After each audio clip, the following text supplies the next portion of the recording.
आज के इस सेशन में हम लोग इतिहास की महत्वपूर्ण बिंदुओं को देखेंगे और इतिहास की शुरुआती बिंदु कौन कौन सी है और इतिहास की शुरुआत कैसे होती है और इसमें कैसे एग्जाम्स में क्वेश्चन पूछे जाते हैं। चाहे आप किसी भी एग्जाम्स में बैठिए, इतिहास के इस काल से प्रश्न आपको जरूर देखने को मिल सकते हैं। तो हम लोग आज शुरुआत करेंगे प्राग ऐतिहासिक काल, आद्य ऐतिहासिक काल और ऐतिहासिक काल, यानी कि संपूर्ण वीडियो एक के बाद एक आपको अपलोड करा दिए जाएंगे। तो इसको देखते रहिए। आइए शुरुआत करते हैं। सबसे पहले इतिहास है क्या। इसमें लिखा गया है कि अतीत का अध्ययन ही क्या कहलाता है, इतिहास कहलाता है। सभी लोग जानते होंगे इस बात को। इतिहास के पिता जो हैं वे कौन है, हेरोडोटस कहलाते हैं। इतिहास के कालखंड को कितने भागों में बांटा गया है, तो सामान्य तौर पर अगर देखने की कोशिश करें तो इतिहास की कालखंडों को 3 भागों में बांटे गए हैं। इसमें से पहला नंबर भाग जैसा कि लिखा गया है प्राग ऐतिहासिक काल, फिर उसके बाद दूसरा नंबर आद्य ऐतिहासिक काल और तीसरे नंबर काल का नाम है ऐतिहासिक काल। सबसे पहले हम इसको डिवाइड कैसे किया गया, इसको बताने से पहले ये बता देंगे कि आखिर प्राग ऐतिहासिक काल किसे कहते हैं। यह इतिहास की प्रारंभिक दौर है जब मनुष्य को न तो लिखने आता था न ही पढ़ने आता था। सिर्फ एक शरीर था, लेकिन उसे ऐसा कुछ नहीं आता था जिससे वो अपने आंकड़ों को रख पाए और आने वाले दिनों में इसको समझ पाए। इस काल को हम लोग प्राग ऐतिहासिक काल से नाम से जानते हैं।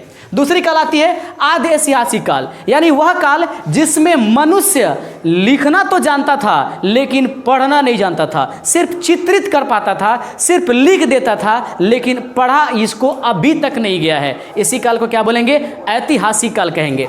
अगली काल आद्य ऐतिहासिक काल कहेंगे। अगली काल है ऐतिहासिक काल, यानी कि वह काल जिसमें मनुष्य लिखता भी था और मनुष्य ने पढ़ा भी है और इसको हम लोग आज भी पढ़ सकते हैं और ये पढ़ने में इसकी मतलब जानकारियां आई हुई है सामने। कुल मिलाकर फिर से देख लेंगे इतिहास के कालों को 3 भागों में। प्राग ऐतिहासिक काल जब इसे कुछ नहीं आता था, ऐतिहासिक काल आद्य ऐतिहासिक काल जब इसको लिखता था लेकिन पढ़ता नहीं था, उसके बाद ऐतिहासिक काल जिसको लिखा भी गया और पढ़ा भी गया।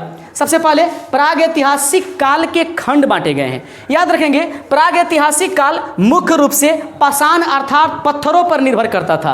पत्थरों पर निर्भर रहने की वजह से प्राग ऐतिहासिक काल का दूसरा नाम पाषाण काल भी पड़ सकता है। इसी पाषाण के आधार पर इनको हम लोग 4 खंडों में बांटने की कोशिश करेंगे, अर्थात प्राग ऐतिहासिक का पहला नंबर होगा पूरा पाषाण काल, दूसरा नंबर होगा मध्य पाषाण काल, तीसरा नंबर होगा नव पाषाण काल और चौथा नंबर होगा ताम्र पाषाण काल। इसको हम लोग क्या कहते हैं, प्राग ऐतिहासिक काल के खंड। अगली बिंदु है आद्य ऐतिहासिक काल। आद्य ऐतिहासिक कालों को हम लोग बांटेंगे इसको सिंधु सभ्यता अर्थात सिंध प्रदेश में रहने वाले जो लोग आकर के बसे और उसी लोगों के द्वारा जो इतिहास आपके पास उपस्थित कराया गया उसको हम लोग आद्य ऐतिहासिक काल के नाम से जानते हैं और इसका दूसरा नाम सिंधु सभ्यता है। और चूंकि सिंधु सभ्यता में मैक्सिमम रूप से जहां प्राग ऐतिहासिक काल में पत्थर प्रयोग किए जाते थे, सिंधु सभ्यता या आद्य ऐतिहासिक काल में कांसे का प्रयोग किया गया था, इसलिए इसका नाम कांसा ये काल भी कहा जाएगा। सिंधु सभ्यता, चूंकि सिंधु सभ्यता में रहने वाली एक स्थान हड़प्पा की खोज सबसे पहले की गई थी दयाराम साहनी के द्वारा। कैसे किया गया था हम उसको आगे की वीडियो में देखेंगे। इसलिए इस आद्य ऐतिहासिक काल को हम लोग 3 खंडों में सिंधु सभ्यता, कांसा सभ्यता और हड़प्पा सभ्यता के नाम से जानेंगे। अगली बिंदु आपके पास है ऐतिहासिक काल। यही वो ऐतिहासिक काल है जिसका अध्ययन मैक्सिमम हमें करने की आवश्यकता पड़ती है और मैक्सिमम क्वेश्चंस पूछे जाते हैं। उनमें से सबसे पहले प्राचीन काल आता है, उसके बाद मध्य काल आता है और उसके बाद आधुनिक काल आता है। ये 2 इंपॉर्टेंट नहीं है, लेकिन ये भी काल जो है आपके लिए जानकारियों में होनी चाहिए। उसमें से नेहरू काल आता है और दूसरा नंबर विश्व काल आते हैं। इसमें से सबसे पहले अब हम लोग प्राग ऐतिहासिक काल में से सबसे पहले पूरा पाषाण के बारे में पढ़ने की कोशिश करेंगे। जैसा कि ऊपर लिखा गया है प्राग ऐतिहासिक काल मनुष्य लिखना पढ़ना नहीं जानता था, लिखता भी नहीं था, पढ़ता भी नहीं था, उसे क्या कहेंगे, प्राग ऐतिहासिक काल। उसी का क्या बनेंगे, पाषाण काल। जब मनुष्य अपने मुख्य हथियार यानी पत्थरों पर निर्भर करके अपनी कार्यों को अंजाम देता था, उसी काल को हम लोग क्या कहेंगे, पाषाण काल के नाम से जानेंगे। ये पाषाण काल 4 भागों में बांटा गया था, पहले भी आपने देखा और इधर भी देख रहे हैं। पहला नंबर है पूरा पाषाण काल, दूसरा मध्य पाषाण काल, नव पाषाण काल और तीसरा नंबर चौथे नंबर ताम्र पाषाण काल। यानी कुल मिलाकर के पाषाण कालों को 4 भागों में बांटेंगे जैसा कि आपने देखा। पूरा पाषाण काल का मतलब क्या है, इतिहास का सबसे प्रारंभिक समय को क्या कहा जाता है, पूरा पाषाण काल कहा जाता है। इसकी खासियत यह है कि मनुष्य आदि मानव के नाम से जाना जाता था। याद रखेंगे पूरा पाषाण काल के मनुष्य को आदि मानव के नाम से जानते हैं। यह आखेटक हुआ करता था, यानी कि घुमक्कर हुआ करता था, यानी शिकारी प्रवृत्ति का हुआ करता था इस समय का मनुष्य, जिसको पूरा पाषाण का मनुष्य कहा जाता है।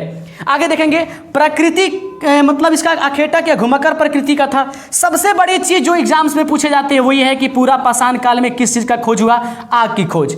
आग की खोज जो है पूरा पाषाण काल में हुआ था। अगली पाषाण काल का काल होगा मध्य पाषाण काल। ये मध्य पाषाण काल है, यह पूरा पाषाण काल के बाद का समय है। सबसे प्रारंभिक काल पूरा पाषाण काल, पूरा पाषाण काल के बाद मध्य पाषाण काल आता है। इस समय हथियार पहले काल की तुलना में अर्थात पूरा पाषाण काल की तुलना में थोड़ा छोटा हुआ करता था, लेकिन तेज तरारे हुआ करते थे, थोड़े नुकीले हुआ करते थे। ये उसकी खासियत थी मध्य पाषाण काल की।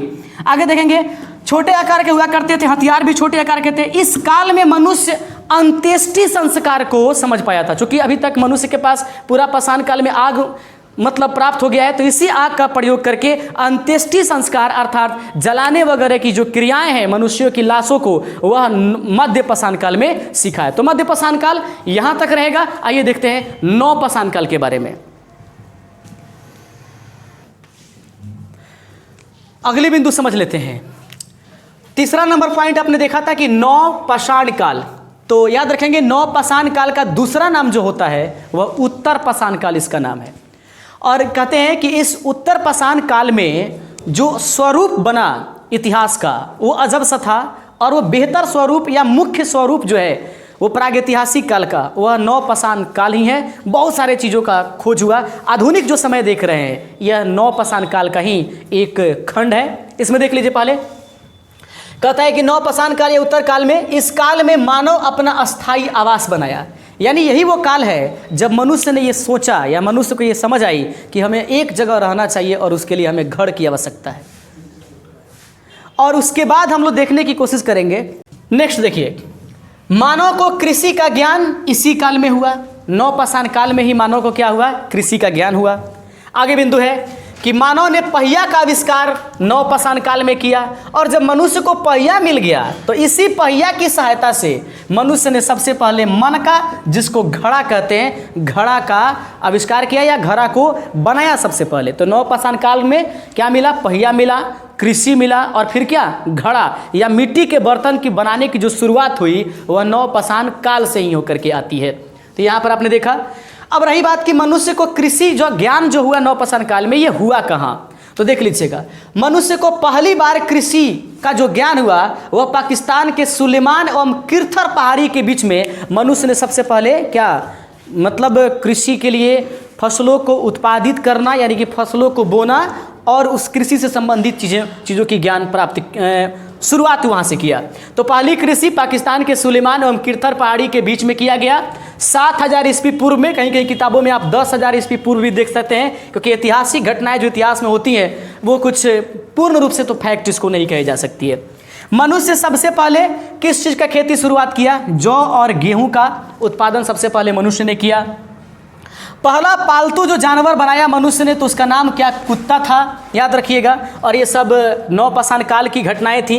नौ पाषाण काल में याद रखिएगा, अस्थायी आवास, कृषि का ज्ञान, पहिया का आविष्कार, उससे उसकी सहायता से घड़ा बनाना। कृषि कहाँ पे बनाया गया? शुरुआत की गई सुलेमान और किरथर पहाड़ी के बीच में 7000 ईस्वी पूर्व में। सबसे पहले जौ और गेहूँ उत्पादन किया गया, पालतू जानवर कुत्ता बनाया गया। उसके बाद आती है अंतिम काल, जो प्रागैतिहासिक काल की या पाषाण काल की अंतिम काल है, जिसको हम लोग बोलते हैं ताम्र पाषाण काल। ये ताम्र पाषाण काल है, पाषाण काल का अंतिम समय। तांबा का खोज हुआ था उसमें, यानी कि तांबा इसी काल में तांबा की खोज किया जा चुका था। तो पत्थरों के साथ साथ तांबा का भी मिश्रण नहीं, तांबा और क्या बोलते हैं आपका पाषाण यानी पत्थर, ये दोनों का इस्तेमाल होना शुरू कर दिया गया था।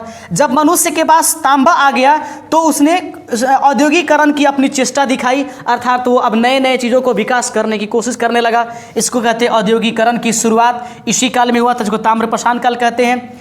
इसकी विकसित रूप सिंधु सभ्यता, यानी कि ताम्र पाषाण काल का ही एक विकसित रूप जो आपको दिखाई देती है, जिसको सिंधु सभ्यता कहते हैं। और इस सिंधु सभ्यता को हम लोग आद्य ऐतिहासिक काल में पढ़ने जा रहे हैं, और इसी को आद्य ऐतिहासिक काल में हड़प्पा, कांसा या फिर सिंधु या फिर सिंधु सभ्यता, कांसा या फिर हड़प्पा, ये तीनों नाम से जानेंगे, या आद्य ऐतिहासिक काल। तो आगे बढ़ते हैं और उम्मीद करते हैं कि ये हर एक बिंदु आपको क्लियर हो गए होंगे, और इसके आगे देख लेते हैं कि आगे क्या है।